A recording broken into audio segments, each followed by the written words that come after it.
इंद्रलोक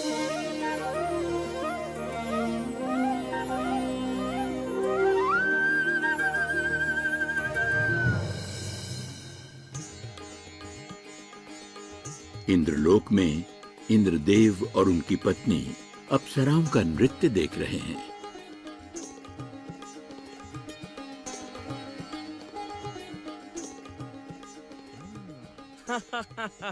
अति सुंदर, अति सुंदर। ये अप्सराएं तो दिव्य तितलियों की तरह थिरकती हैं। वास्तव में इन अप्सराओं का नृत्य तो दिव्य है ही देवराज, किंतु इस दिव्य सोमरस का पान भी सब कुछ दिव्य बना देता है।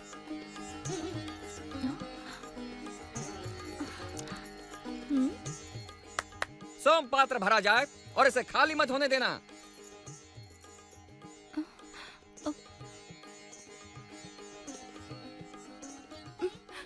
क्षमा करें देवराज, हमारे पात्र खाली हो गए हैं। तो और पात्र लाए जाएं।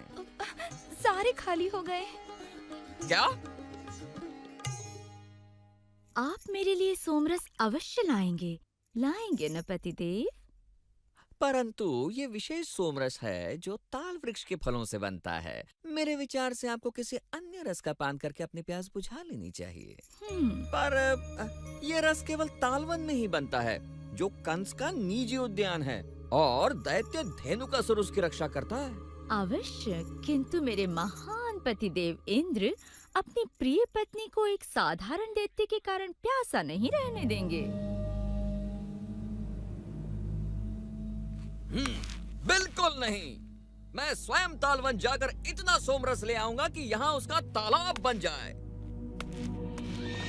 इंद्रदेव तालवन में पहुंच गए। उधर।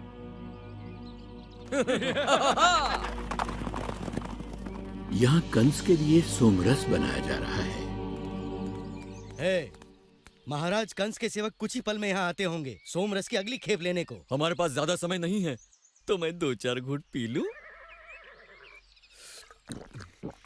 सोमरस पीने के बाद अपना मुंह बिल्कुल बंद रखना। महाराज को इसका पता चला तो सोमरस बनने से पहले हम दोनों का रस निकल चुका होगा।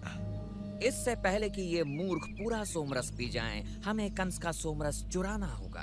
हमें उनका ध्यान बटाना होगा देवराज इंद्र।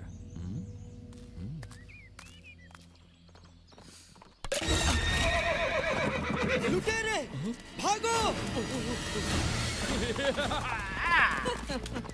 कंस का सोमरस चुराना तो मेरी कल्पना से कहीं अधिक आसान है। लेकिन तभी वहां आ पहुंचा तालवन का रक्षक। धेनुकासुर।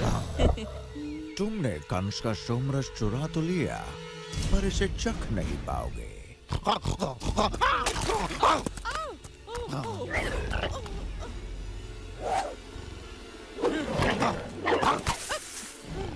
तुम्हारे ये अस्त्र शस्त्र मेरे लिए खिलौने की तरह हैं। अगर ऐसा है धेनुका, तो इंद्र की बिजली का सामना करके दिखाओ।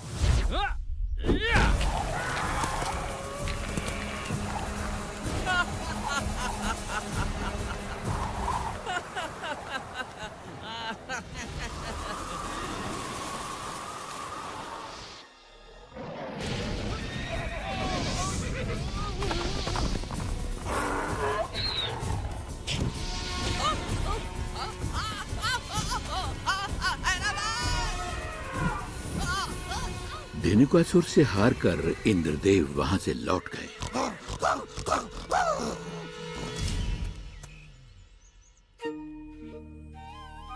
ये मधुर ध्वनि कहां से आ रही है? कृष्ण की बांसुरी से?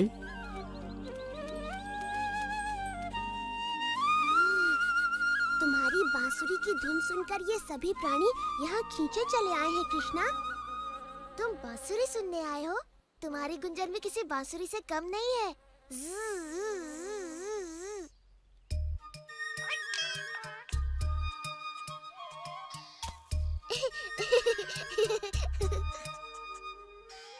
तुम्हें पता है मैं गायों की बोली जानता हूँ। मुझे भी उनसे बातें करना आता है। मैं गिलहरी से बात कर सकता हूँ।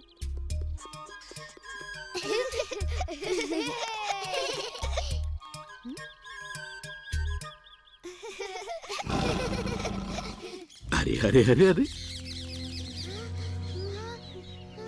तुमने वो आवाज सुनी कृष्णा? हाँ, लगता है किसी बाघ की आवाज है।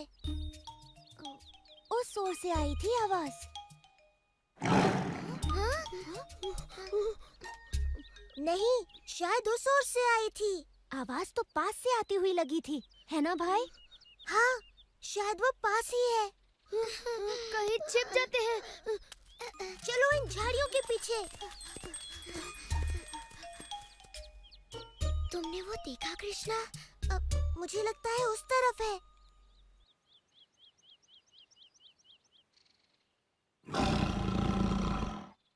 तो कृष्णा है।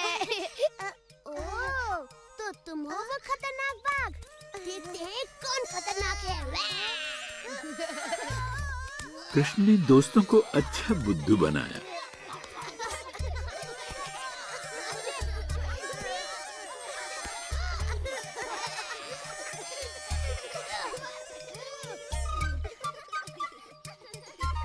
राधा, देखो तो उन शैतान लड़कों को।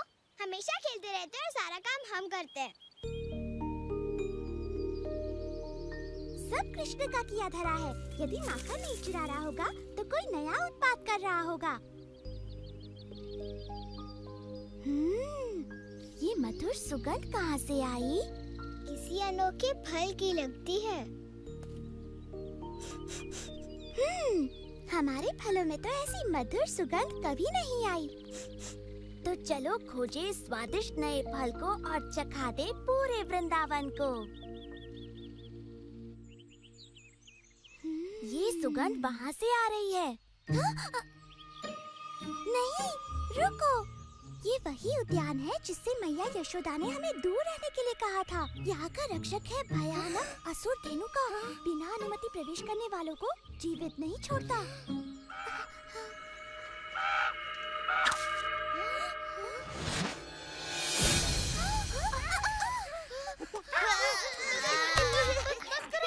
अच्छा बाबा, तुम जीते। इनका नटखटपन अब भी जारी है।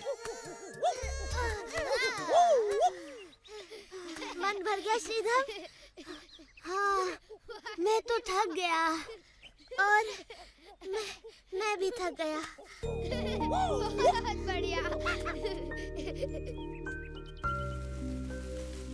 धन्यवाद।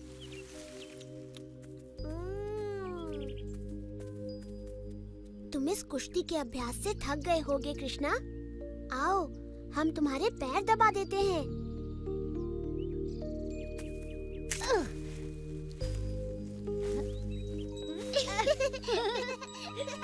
सभी सोमरस की मादक सुगंध से मोहित हो रहे हैं। ये अद्भुत सुगंध। इसकी खुशबू तो आम से भी मधुर है। मधु की नाक सच कहती है। ये सुगंध सच में मधुर है। आओ देखें ये कहाँ से आ रही है और थोड़ी पेट पूजा भी हो जाएगी। अगर हम चले गए तो हमारी गायों का ध्यान कौन रखेगा? हाँ? हमारी गाय कहाँ चली गई? चिंता ना करो सुबाला, उनको भी इस सुगंध ने मोहित कर लिया होगा। उनको खोजने का एक ही उपाय है। मधु की नाक रास्ता दिखाएगी और हम उसका पीछा करेंगे। और मेरा पेट भी इस शुभ कार्य के लिए तैयार है। कोई आ रहा है। धेनुकासुर। ये तो कृष्ण और उसके मित्र हैं। तालवन की ओर जा रहे हैं। हमें उन्हें रोकना चाहिए।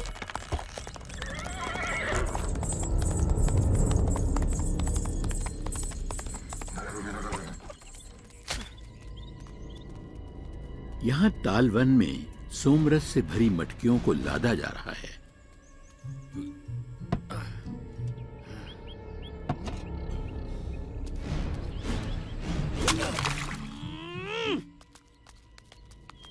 अरे मूर्ख, तूने महाराज कंस का अमूल्य सोमरस बर्बाद कर दिया।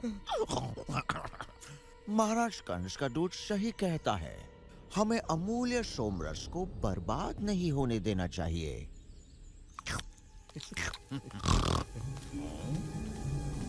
महाराज को कहना चिंता ना करें, उनका सोमरस सुरक्षित है। मेरे पेट में। ये क्या? गायें तो तालवन के अंदर जा रही हैं।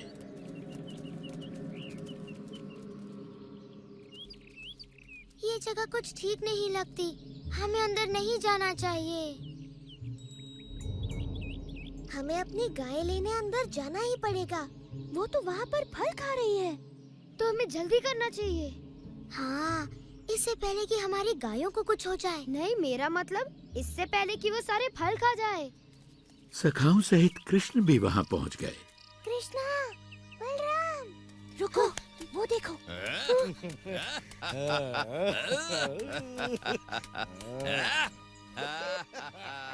ये तो वही है, धेनुका। इसका मतलब ये तो तालवन है। ये सुन के तो मेरी सारी भूख गायब हो गई। तुम्हारा सर भी गायब हो जाएगा यदि धेनुका ने तुम्हें पकड़ लिया।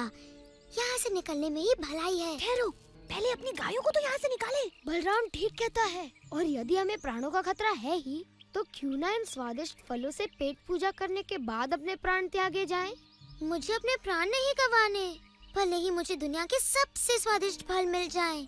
इतना भी मत डरो सुबाला, हमारे साथ कृष्णा है ना। धेनुकासुर शक्तिशाली होगा, परंतु कृष्ण ने ऐसे न जाने कितने असुरों का संहार किया है। सुबाला, श्रीधाम, तुम गायों को यहाँ से निकालो। हम बाकी के लोग यहाँ से वृंदावन वासियों के लिए ताल फल लेकर आते हैं।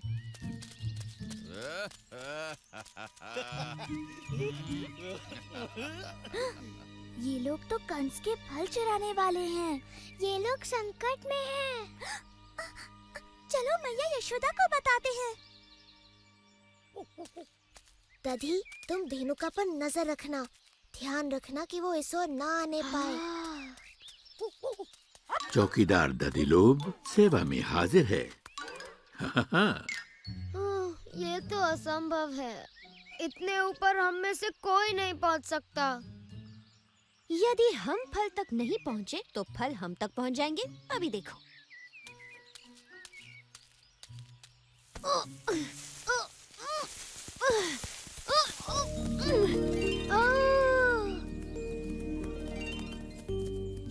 बलराम ने ढेर सारे ताल फल नीचे गिरा दिए।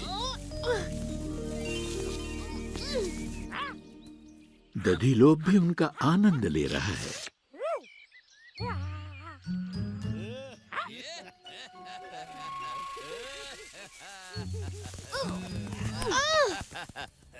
ये आवाज कैसी? लगता है ताल वृक्षों के पास कोई है। वाह, इतना पीने के बाद भोजन भी आ गया।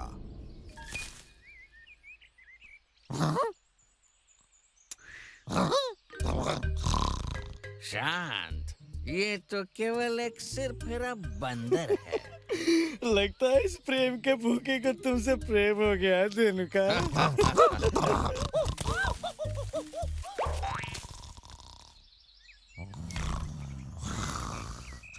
चोर कहीं के, तूने कंस का फल चुराने की हिम्मत की।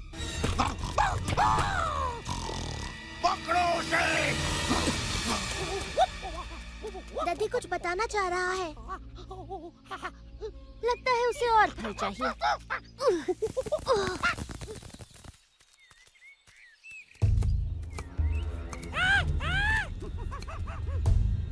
ये कंस का निजी उद्यान है।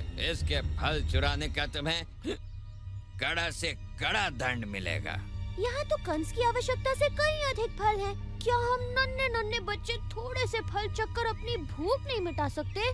बोलिए संतरी महोदय। ये हमसे जबान लड़ाता है, तुझे इसका भी दंड मिलेगा। लेकिन कंस होता कौन है? ताल वृक्षों के चारों ओर ये बाड़ बनाकर इन्हें अपना कहने वाला। ये वृंदावन की धरती है, समझे?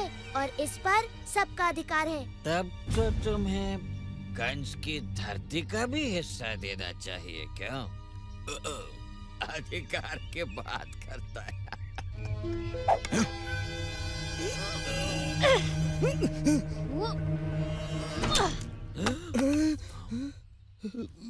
अब देखते हैं किसको दंड मिलता है। मेरे विचार से तुमको।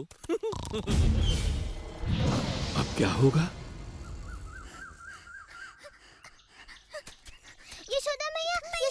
राधा, ललिता, क्या हो गया तुम दोनों को? सारी गायें वो चली गई हैं तालवन की ओर। हाय यशोदा मैया, कृष्णा और बाकी लड़के भी उनके पीछे गए हैं। हमने वहाँ धेनुकासुर को भी देखा। धेनुकासुर? तुमने कंस के उद्यान में चोरी की, मैं तुम्हें अपने पैरों तले रौंद कर तुम्हारा रस निकालूंगा।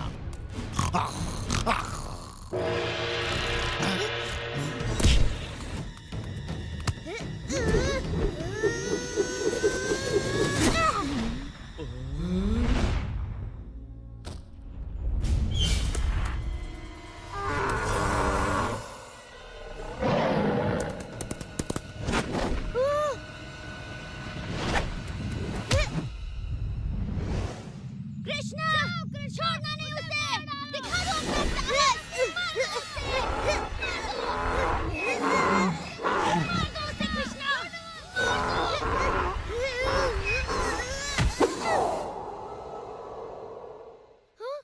ओह, वो राक्षस कृष्णा को मार रहा है, अब क्या होगा?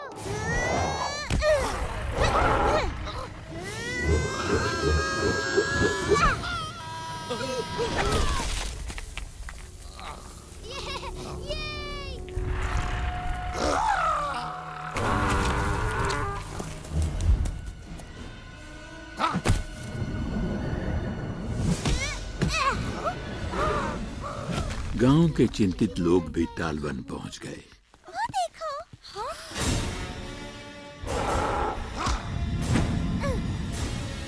देखो उस दुष्ट दानव को, कहीं मेरे लाल को कुछ हो ना जाए। जल्दी करो। तुम्हारा वो प्रिय मित्र भी अब तुम्हें नहीं बचा पाएगा। कृष्णा, वो हमें बचा नहीं रहा था, तुम्हारे साथ खेल रहा था। वैसे मुझे खेलने का इतना शौक नहीं है गधे जी।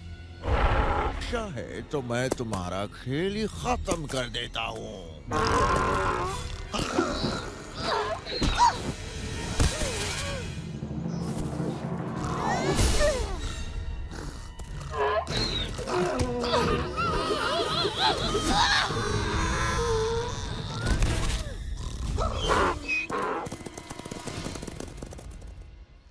क्या ये मर गया?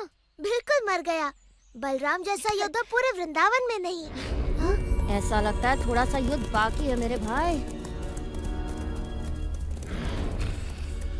तुम्हारा भाग्य अच्छा था कि धेनु का मारा गया, पर अब होगी तुम्हारे दुर्भाग्य की शुरुआत। जल्दी चलो उस ओर भागो।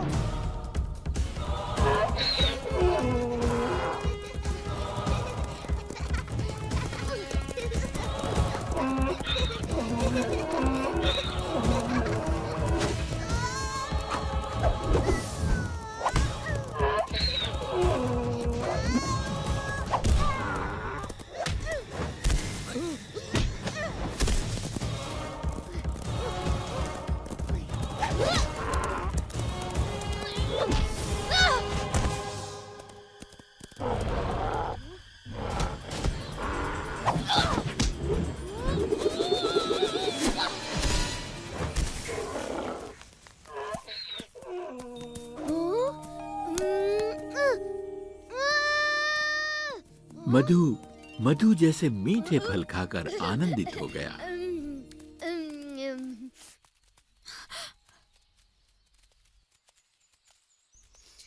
तुम कृष्णा को उन दुष्ट असुरों के बीच अकेले छोड़कर आ गए? उसी ने तो कहा था। जंगल से भयानक आवाजें आ रही हैं। यदि इन्हें ताल इतना पसंद है तो दे देते हैं। कुचल दो इन्हें ताल वृक्षों के तले।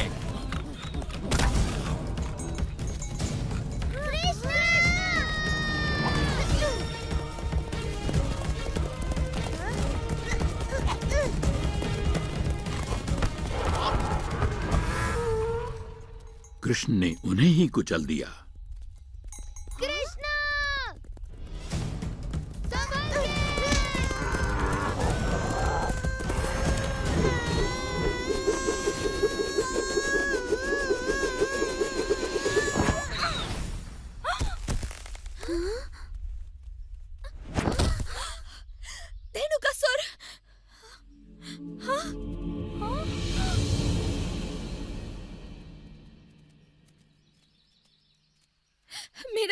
कृष्णा कहाँ है? मैं यहाँ हूँ मैया।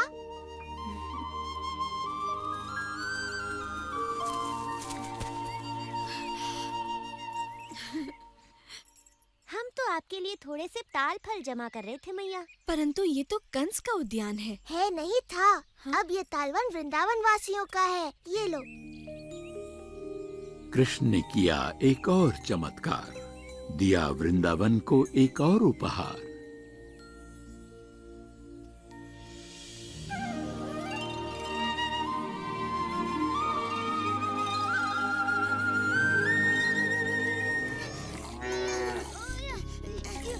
ये मेरा है। नहीं नहीं, तुम्हारा नहीं, मेरा है। मैं सोचता था तुम इससे अच्छा मल्लयुद्ध कर सकते हो श्रीधाम। मुझे पता नहीं था मुझे एक बैल से लड़ना पड़ेगा। बैल तो पूजनीय पशु है श्रीधाम। क्या तुम मधु की भी पूजा करोगे?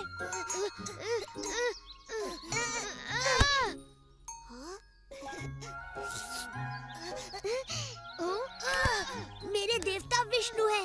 उनसे प्रार्थना करके मैं इस बैल को हरा दूंगा। तुम्हारी प्रार्थना स्वीकार हो गई मित्र।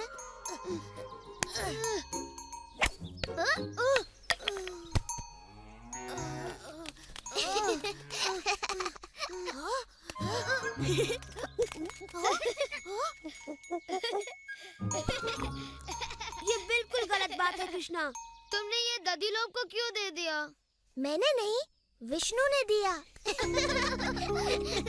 कुसुम वन में इस वर्ष ढेर सारे पुष्प खिले हैं।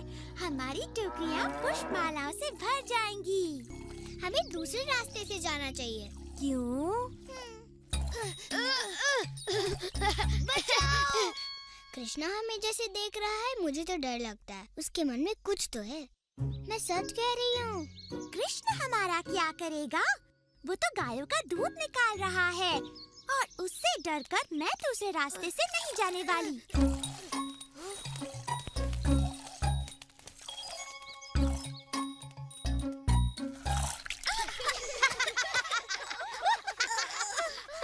तुम्हें क्या हुआ लक्ष्मी?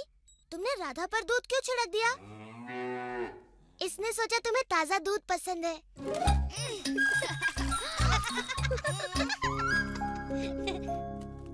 तुमने तो आज के लिए काफी दूध निकाल लिया है कृष्णा। हाँ मैया, अब मैं गायों को चराने ले जाता हूँ।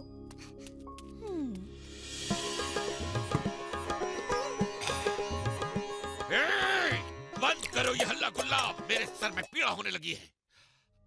तालवन से मेरे लिए अब तक सोमरस पहुंचा या नहीं? आ गया महाराज। बड़ी ही देर लगा दी। मुझे थोड़ा सोमरस पिलाओ और बताओ क्या समाचार हैं धेनुकासुर के। क्या उसने मेरे काल का वध कर दिया? क्षमा कीजिएगा महाराज, पर धेनुकासुर मारा गया। क्या मारा गया? जी महाराज, ठीक तरह से पता नहीं, किंतु समाचार है कि उसका संहार आपके कालदूत के ही हाथों हुआ है। आकाशवाणी सत्य थी। यदि मैंने उसे नहीं मारा तो वो मेरा काल बन जाएगा। बाकी सोमरस गाड़ी से उतरवाओ, हमें और सोमरस चाहिए। क्षमा कीजिएगा महाराज, किंतु इतना ही सोमरस मिला। धेनुकासुर के हत्यारे ने तालवन के बाकी सारे फल वृंदावन वासियों में बांट दिए। कोई तो होगा जो उस बालक को मार सके इससे पहले कि वो मेरा काल बने। मेरे पास एक उपाय है महाराज। अरिस्तासुर नामक एक बड़ा ही शक्तिशाली दैत्य है जो अपने सींगों से बड़े बड़े पर्वतों को जड़ से उखाड़ फेंकता है। हाँ, वो सच में बड़ा शक्तिशाली है। यदि मेरे काल का कोई काल बन सकता है तो वो है अरिस्तासुर। उसे तुरंत बुलाया जाए, शीघ्र। गुस्से में बिभरा कंस अब कुछ भी करने को तैयार था। इस वर्ष की सूर्य पूजा को और भी अधिक सुंदर बना देंगी और मैं इस बार सूर्य पूजा के लिए सबसे सुंदर वस्त्र पहन कर आऊंगी। अब तुम दोनों बातें बनाना बंद करो, नहीं तो हमारा कार्य ही पूरा नहीं होगा।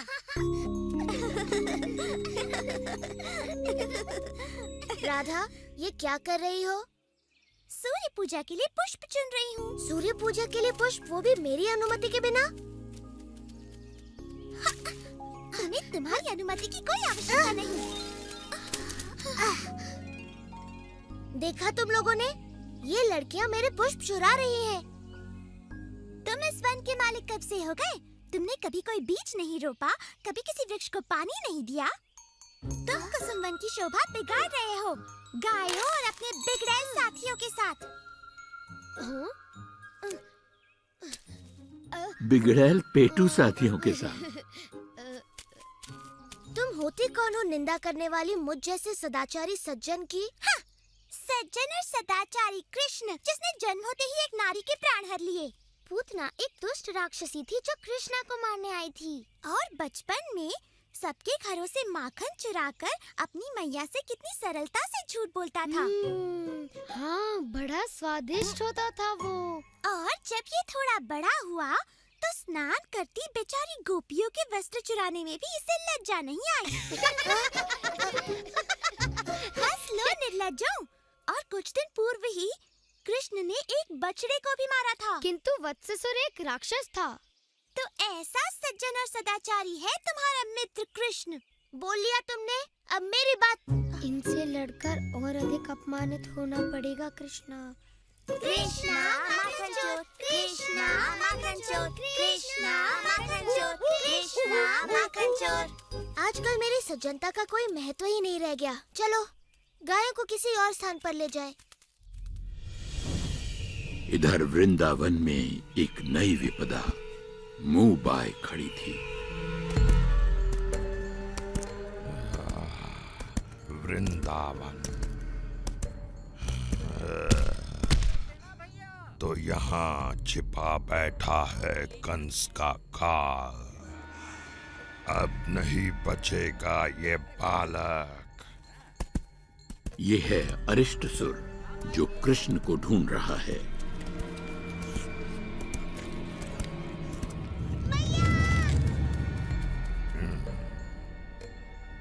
ये तो बड़ा डरपोक बालक था, ये वो नहीं हो सकता। अरे कोमल, तुमने मेरे लाल को कहीं देखा? हर शाम मैं व्याकुल होकर उसके वापस आने की राह देखती हूँ। तुम्हारी व्याकुलता मैं समझती हूँ। मैं भी उसकी वापसी की प्रतीक्षा करती हूँ। उसके नए नए कारनामे सुनकर बड़ा आनंद आता है। नए नए कारनामे? आहा, हो न हो ये वही है। रुक कर प्रतीक्षा करता हूँ। राधा और उसकी सखियां सूर्य पूजा के लिए पुष्प चुन रही हैं। देखो यहाँ के पुष्प कितने सुंदर हैं, परंतु वहाँ तक मेरा हाथ ही नहीं पहुँचता। ये कैसी आवाज है? किसी गाय के गले की घंटी होगी। सो जाओ भाई। ये घंटी की आवाज नहीं लगती। ये क्या कर रही है?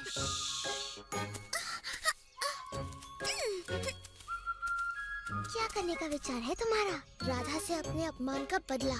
हमें और पुष्प चाहिए राधा। चिंता न करो, मैं कोशिश कर रही हूँ। ये डाल तो झुक गई। लगता है ईश्वर मुझ पर प्रसन्न है।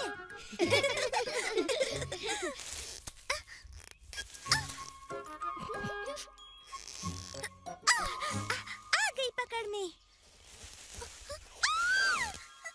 ललिता, विशाखा, बचाओ! आहा, पुष्प चोर फिर आ गई। हमें अपने पुष्पों का ध्यान रखना होगा मित्रों। चल हट। हाथ छोड़ दो राधा, हम तुम्हें पकड़ लेंगे।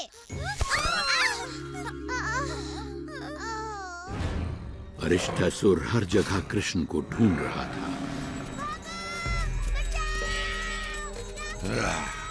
इनमें से कोई नहीं। परंतु यदि कंस का काल इतना पराक्रमी है जितना कि मैंने सुना है, तो अपने गांव को विपत्ति में देख दौड़ा चला आएगा। वृंदावन खतरे में है।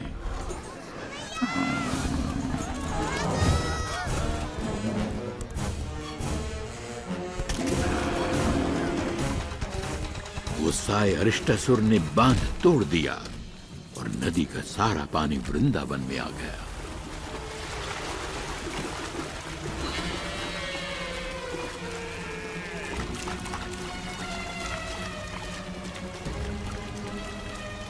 कृष्ण कब आएंगे इन सबको बचाने?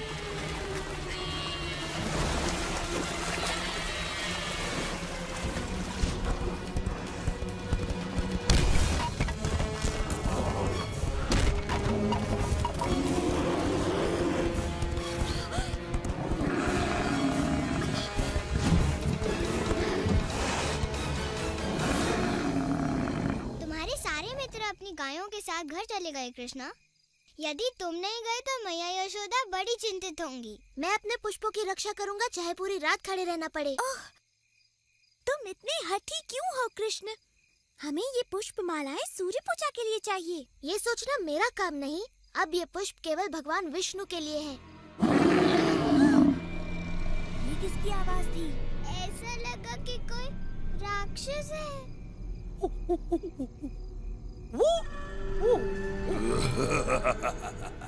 आओ कृष्णा, बचा लो अपना प्रिय वृंदावन।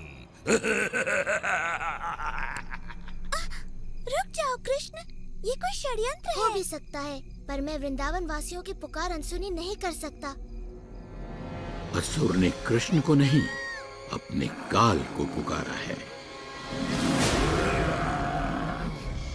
ये दुष्ट सांड अवश्य ही कोई राक्षस है। तुमने उसे क्रोधित कर दिया है।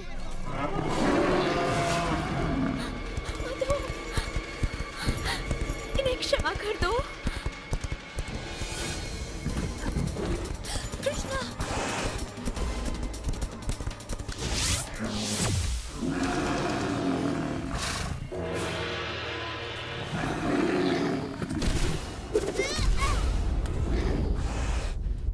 मैया, डरो मत सुबाला, ये तो बस एक साधारण सी गाय है। कहो तो वन में इसे भी घास चराने ले जाओ। मजाक बहुत हो गया बालक।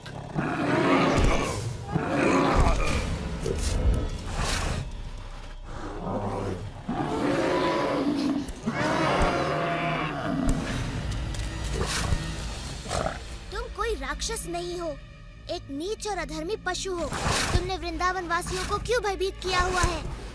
यदि मुझसे लड़ना चाहते हो तो एक राक्षस की तरह लड़ो, किसी कीड़े की तरह नहीं।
इस तरह कंस के भेजे हुए अरिष्टासुर का भी अंत हुआ।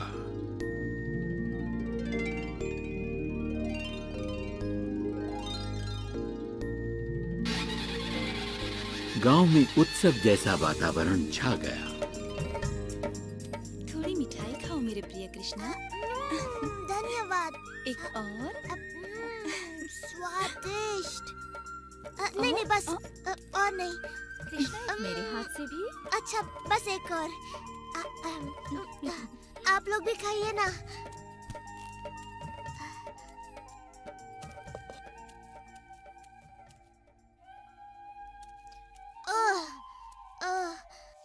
खाकर तो मेरे पेट की हांडी बन गई।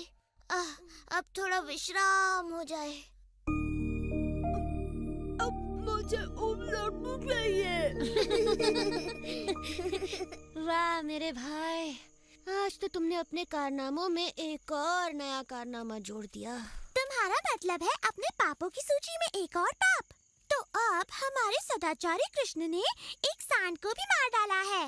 वो कोई साधारण सांड नहीं था, बल्कि एक राक्षस था, वो भी सांड के वेश में। ओ कृष्ण, चाहे जो हो, वो था तो गौ जाति का ही ना। अब तुम्हें गौ हत्या का पाप लगेगा। ठीक है, मैं कल यमुना में स्नान कर पाप धो लूंगा। उससे कुछ नहीं होने वाला। ललिता सही कहती है, ये घोर पाप है और इसे धोने के लिए तुम्हें संसार की सारी पवित्र नदियों में स्नान करना ही पड़ेगा।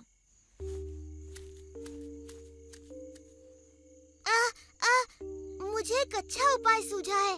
पूरा संसार घूमने से अच्छा है मैं सभी पवित्र नदियों को यहाँ लाकर उनमें स्नान कर लूं। ओह कृष्ण, सपने देखना छोड़ो। सपने देखती जाओ।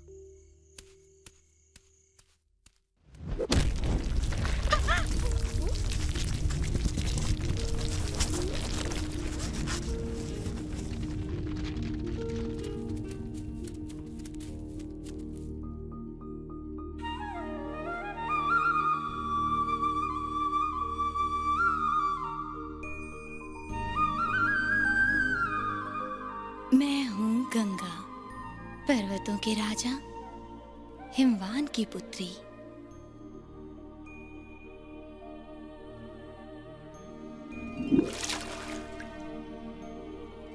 मैं हूँ कावेरी। मैंने ब्रह्मा के आशीर्वाद से नदी का स्वरूप धारण किया है।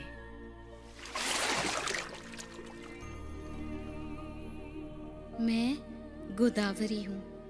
मेरा जल आप ही की तरह मधुर है श्री कृष्णा। मैं हूँ सरस्वती। मेरा नाम सदा वेदों, संतों और भगवान विष्णु के साथ लिया जाता है। मैं नर्मदा हूँ। मेरा जन्म भगवान शिव के शरीर से हुआ है। और मैं हूँ आपकी प्रिय यमुना, सूर्य देव की पुत्री, यम की बहन। आपके स्पर्श मात्र से मैं पवित्र हो जाऊंगी। कृपया मेरे जल में प्रवेश करें। ये मेरा सौभाग्य होगा।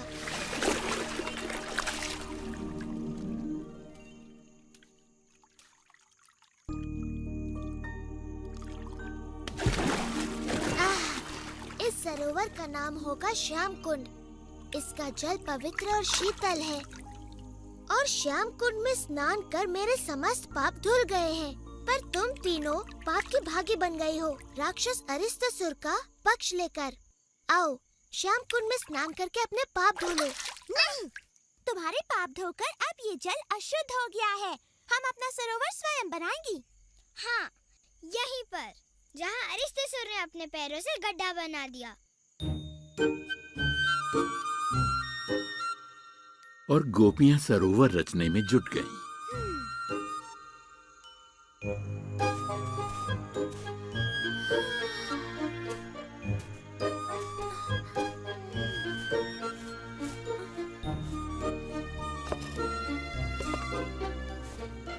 अच्छा उपाय है।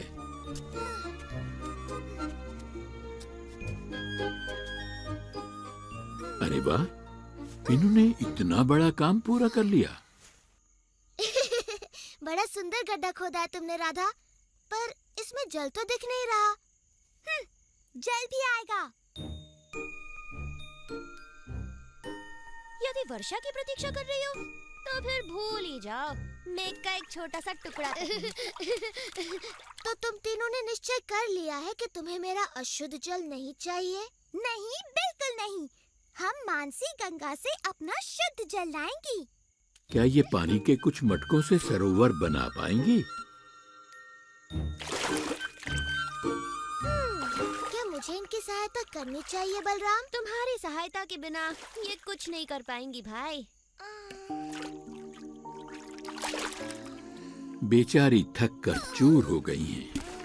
ये असंभव है। ऐसे तो सरोवर बनने में पूरा जीवन लग जाएगा।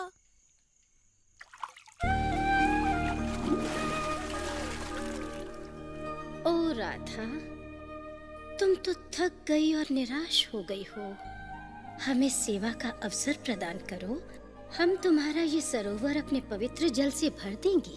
जी, धन्यवाद। हमारे पास और कोई रास्ता नहीं।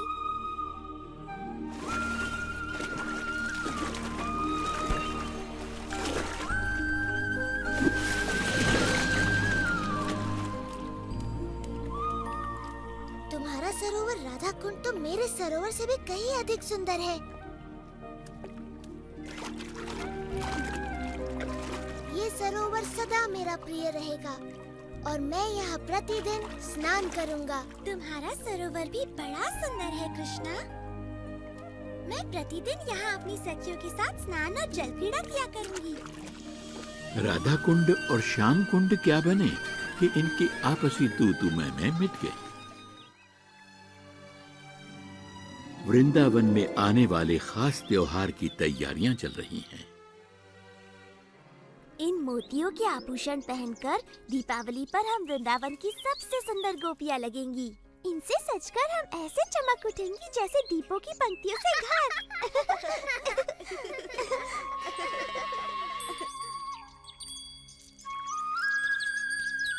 लगता है इनके बीच फिर कोई अनबन हुई है।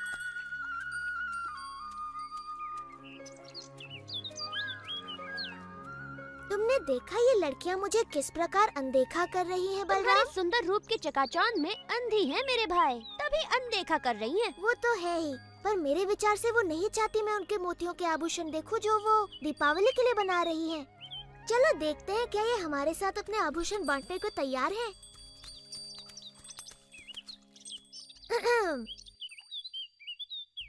तुम्हारे काम में बाधा डालने के लिए क्षमा चाहता हूँ गोपियों, किंतु मैं अपने आप को रोक नहीं पाया। तुम्हारे आभूषणों की सुंदरता मुझे यहाँ खींच लाई।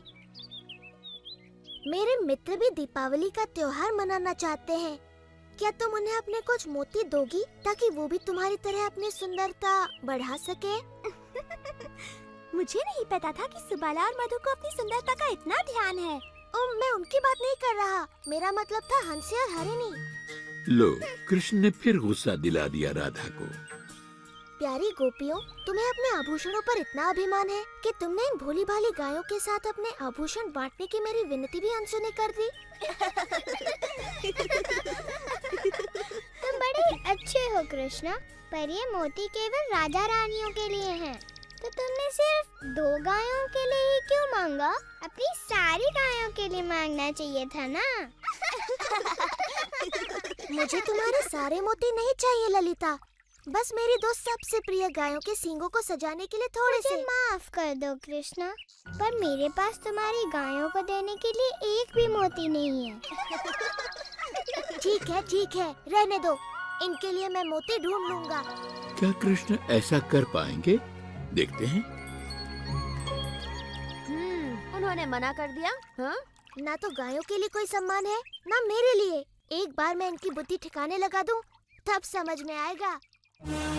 कलम्बासुर और अरिष्टासुर के वध के समाचार ने पहले से ही भयभीत कंस को और भी डरा दिया। सभी असुर इस प्रयास में प्राणों से हाथ धो बैठे। तुम्हें क्यों लगता है कि तुम मेरे काल को मारने में सफल होगे? क्योंकि मैं हूँ केशी और मेरे पैरों तले धरती कांप उठती है।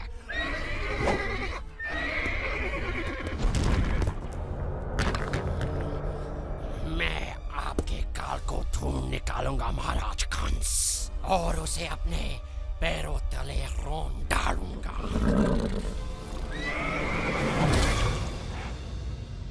मोतियों का वृक्ष? मोतियों का कोई वृक्ष नहीं होता कृष्ण। विश्वास करो मैया, यदि तुम मुझे मोती दोगी तो उन्हें बोकर मैं इतने मोती उगाऊंगा कि हम अपनी सारी गायों को दीपावली पर मोतियों से सजाएंगे। ओ मेरे नन्हे कृष्ण, मोती फलों की तरह नहीं उगते, वो बनते हैं सुदूर समंदर की सीपियों में। प्यारी मैया, मुझे थोड़े से मोती दे दो ना। वचन देता हूँ 3 दिनों में वो उगाएंगे और तुम्हारे पास पहले से कहीं अधिक मोती होंगे। मैं तुम्हें कभी भी ना नहीं कह सकती मेरे दुलारे कृष्णा। मेरी प्यारी मैया, धन्यवाद।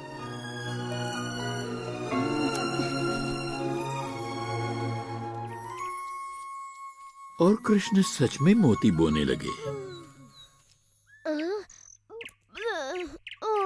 क्या हम मोतियों की खेती करने के स्थान पर स्वादिष्ट ताजा मक्खन नहीं उगा सकते? मूर्खों की तरह बात न करो मधु, मक्खन पेड़ पर नहीं लगता, तुम्हारे पेट पर लगता है। तुमने समाचार सुना रहा था? वृंदावन में सभी एक नए किसान की चर्चा कर रहे हैं। अच्छा, वो जो मोतियों की खेती कर रहा है। तुम मेरे कंगन बोकर मेरे लिए नए कंगन उगा दो ना कृष्ण। एक बार मेरे खेत में मोतियों की फसल आ जाने दो, फिर देखते हैं कि कौन किस पर हंसता है। कृष्णा, क्या हम लड्डुओं की भी खेती कर सकते हैं? नहीं मधु, पर तुम्हारे विचार से एक योजना सूझी है। तुम्हारे और सुबाला के लिए एक काम है।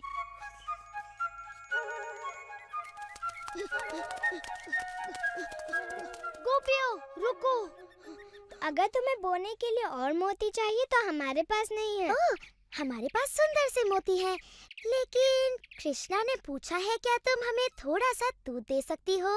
ओह, खेत में काम करके इन्हें प्यास लगाई होगी। नहीं, ऐसा नहीं है। दूध तो उसे अपना खेत सींचने के लिए चाहिए।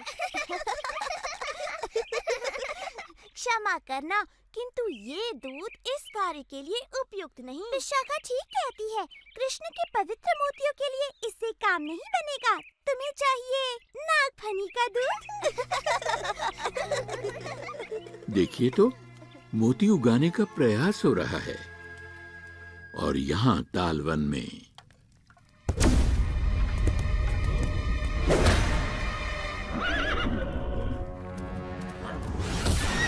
मैंने सुना है तालवन के सिपाहियों के सामने किसी बालक ने धेनुकासुर का वध कर दिया था। क्या ये सत्य है? वो दिखने में कैसा था? उसके बालों में मोर पंख लगा हुआ था, वो पीली पहने में था और वो बांसुरी बजा रहा था।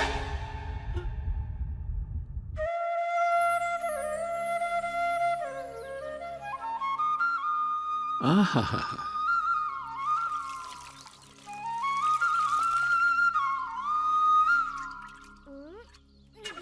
अरे ये ठीक बात नहीं है कृष्णा। दूध मोतियों के साथ मनुष्यों को भी बढ़ने में सहायता करता है। जितनी इच्छा उतना दूध पी लेना मधु। बस एक बार तुम जैसे गोल मटोल मोती उग जाए। कृष्णा, देखो, मोती अंकुरित होने लगे। मोती अंकुरित होने लगे। इनकी सुगंध अद्भुत है। भंवरे भी इनकी सुगंध से मदमस्त हो रहे हैं। इन फूलों की सुगंध दूर दूर तक फैलने लगी। ये अद्भुत सुगंध कहाँ से आ रही है? तुम्हारे मोतियों से मैया, वो उगने लगे। उग तो रही है, परंतु मोतिया नहीं, कांटे। कृष्णा, देखो, एक मोती खिला। ये तो हमारे हुए मोतियों से कहीं अधिक सुंदर और बड़े हैं। हम धनी हो गए। हम धनी हो गए। ये अवश्य कृष्ण का कोई छल है। ये नकली मोती हैं। मैंने आज तक ऐसे सुंदर मोती नहीं देखे। इतनी सारी मोती, कितनी सुंदर है। कृष्ण अनहोनी को भी होनी कर देते हैं।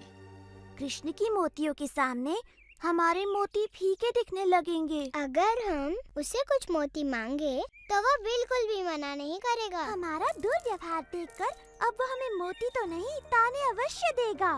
इस दीपावली पर हम सबके हास्य का पात्र बनेंगे। ऐसा नहीं होगा।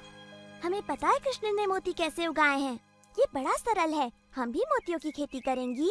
हाँ, और हमारे मोती उसके मोतियों से अधिक सुंदर होंगे। क्या तुम लोग पागल हो गई हो? कृष्णा ने ऐसी सरलता से कर लिया तो क्या तुम भी कर लोगी? उसने तो गोवर्धन भी उठा लिया था, तो क्या तुम भी उठा लोगी? मोतियों की खेती आसान नहीं है, देवताओं के लिए भी। कृष्णा तो हमेशा ही ऐसे चमत्कार करता रहता है, पर क्या तुमने कभी एक भी चमत्कार किया है? मोतियों की खेती कोई चमत्कार नहीं है, इसमें कृष्ण की कोई माया नहीं। वृंदावन की दिव्य भूमि है ही इतनी उपजाऊ। हाँ, हमारे वृंदावन की दिव्य भूमि यमुना के जल की तरफ अद्भुत है। हम मोती बोएंगे और दूध के साथ साथ उन्हें घी और माखन से सींचेंगे। तब तो कृष्ण की मोतियों से हमारे मोती कहीं अधिक सुंदर और बड़े उगेंगे। आओ, रुको, बोना ही है तो ये छोटे मोती क्यों? हमारी माँओं के पास बड़े बड़े आभूषण हैं। हाँ, जितने बड़े बीज उतने सुंदर फल। विशाखा, राधा, ओह, सच में माँ, तुम्हें इनसे 10 गुना मोती वापस मिलेंगे। घबराओ मत मैया, हमें अच्छी तरह पता है हम क्या कर रहे हैं। गोपियां बड़े बड़े मोती बो रही हैं और कृष्ण की तरह दूध से सिंचाई कर रही हैं। क्या सचमुच पौधों पर बड़े मोती उगेंगे?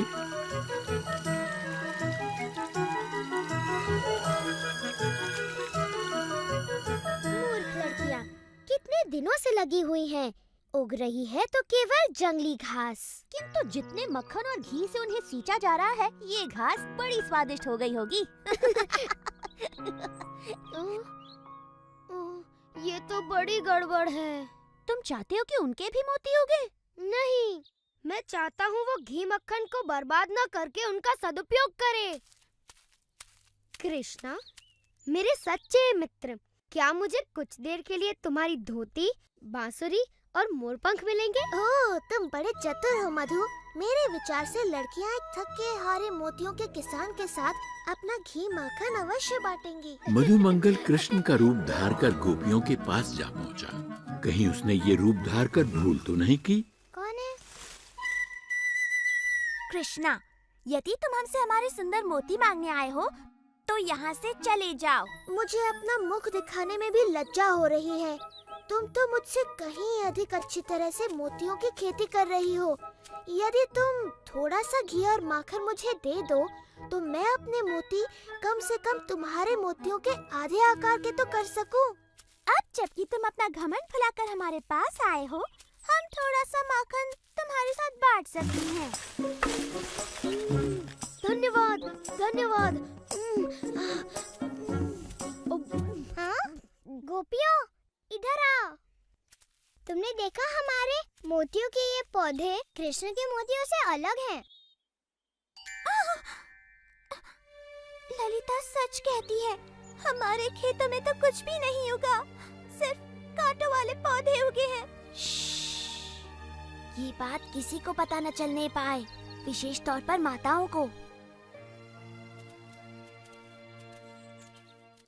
गोपियां दबे पांव जा रही हैं ताकि कृष्ण देख न लें, परंतु हार्दिक शुभकामनाएं।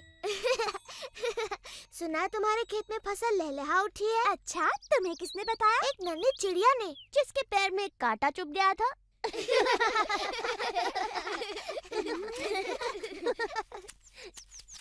चलो मित्रों, त्योहार के लिए अपनी गायों को सजाया जाए। कृष्ण और उनके मित्र अपने बोए बड़े और सुंदर मोतियों से गायों को सजा रहे थे और गोपियां जल भून रही थीं। माताओं को जब पता चलेगा कि हमने उनके सारे मोती खो दिए तो वो बड़ी क्रोधित होंगी। मैंने तो पहले ही कहा था, पर तुमने मेरी बात ही नहीं सुनी। ये सब कृष्णा ने किया। मैं समझी नहीं विशाखा। वो झाड़ियों में छुपा था, याद है? उसी ने अपने साथियों के साथ मिलकर हमारे पौधे उखाड़कर उनके जगह कटीले पौधे लगा दिए होंगे। इस बार उसने उत्पात की सीमा लांघ दी है। मैं मैया यशोदा को बताऊंगी। क्या बताओगी राधा?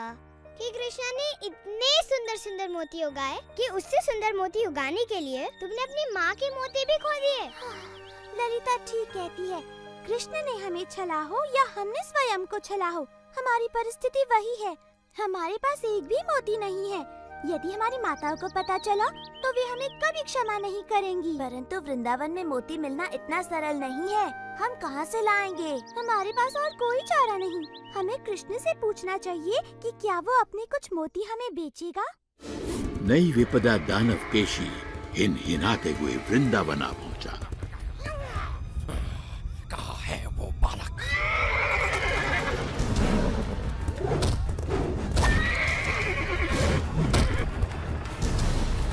कहाँ है वो पीली धोती वाला बालक जिसके पास बांसुरी और मोर पंख भी है? मैं उसका सर्वनाश कर दूंगा।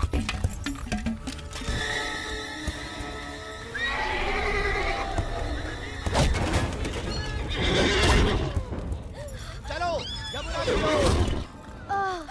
इतना सारा माखन और घी खाकर तो मेरा पेट भर गया। लगता नहीं कि मैं महीने भर तक और कुछ खाऊंगा।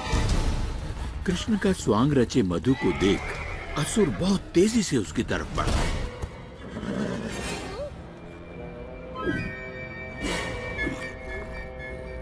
आखिर मैंने तुम्हें ढूंढ निकाला कंस के काल। मैं काल नहीं मधुमंगल हूँ। नहीं, तू कंस का काल कैसे बनेगा? क्योंकि मेरे पैरों से कुचले जाने के बाद तुझे कुछ करने का मौका ही नहीं मिलेगा।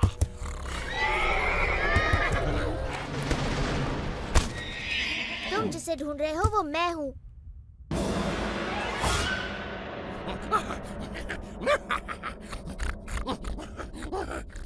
कम से कम उस लड़के में थोड़ा बहुत मांस तो था।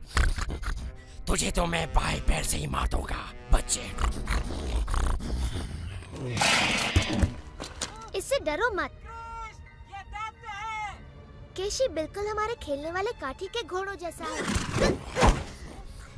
अब देखेगा तो कि मैं कितना खतरनाक हूँ और क्या कर सकता हूँ।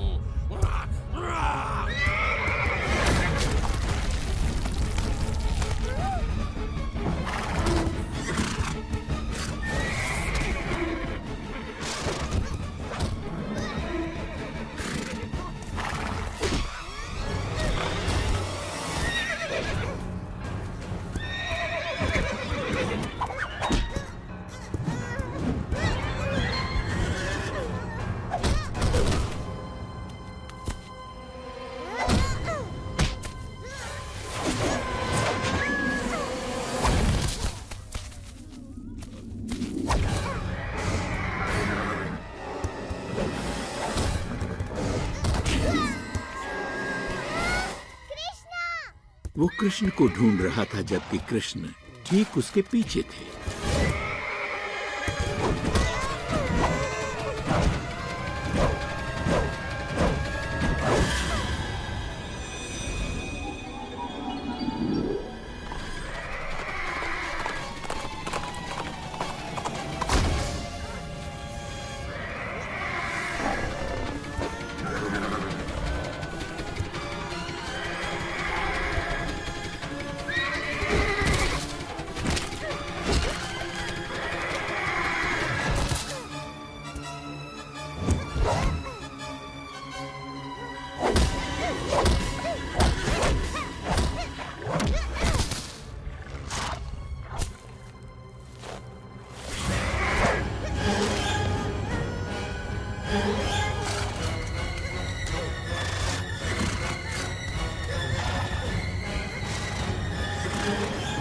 केशी भी मारा गया।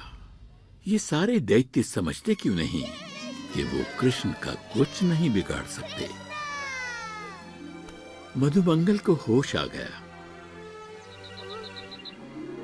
तुमने इसे भी हरा दिया कृष्णा। मैंने इसे मारा? पूरी तरह तो नहीं मेरे मित्र, परंतु भेष बदलकर वीरता पूर्वक इसे मुझ तक तो तुम ही लाए।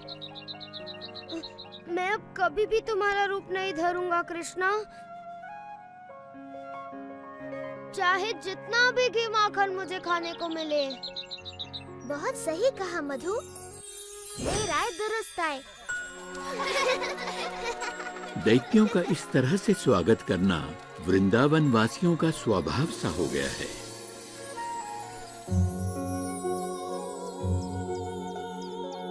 वाह मेरे भाई, ये तो बड़ी अच्छी अच्छी फसल लहलाने लगी। हाँ, बस बेचारी गोपिकाओं के फसल में कुछ भी नहीं होगा। लगता है उनके सारे मोती कीड़े खा गए। हमने सुना है कि कृष्ण अतिरिक्त मोती बेच रहा है सुबाला। हमें भी कुछ खरीदने की इच्छा है। परंतु मोती के बदले तुम दोगे क्या राधा? दूध मक्खन तो यहाँ नहीं चलेंगे। एक बात बताओ, तुम वही गोपियाँ हो ना जिन्होंने मेरी गायों के लिए मोती और मेरी मोतियों की खेती के लिए थोड़ा सा दूध देने से मना कर दिया था? मैं अपने सारे मोती यमुना में फेंक सकता हूँ, परंतु तुम्हें एक भी नहीं देने वाला। हम स्वर्ण से मूल्य चुकाएंगी।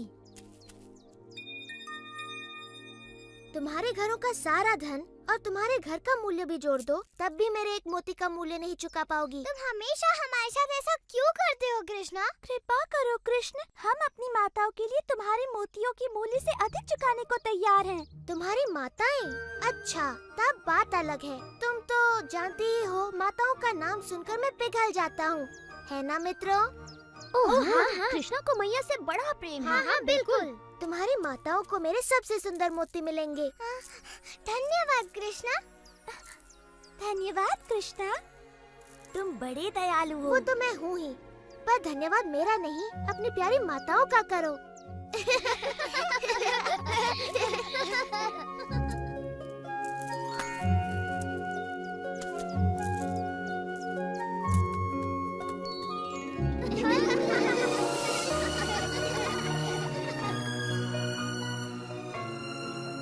कृष्ण का वृंदावन जैसे फूलों का उपवन, जैसे मधु की मिठास, जैसे दूध मक्खन छास, यहाँ सदा रहे कृष्ण का वास।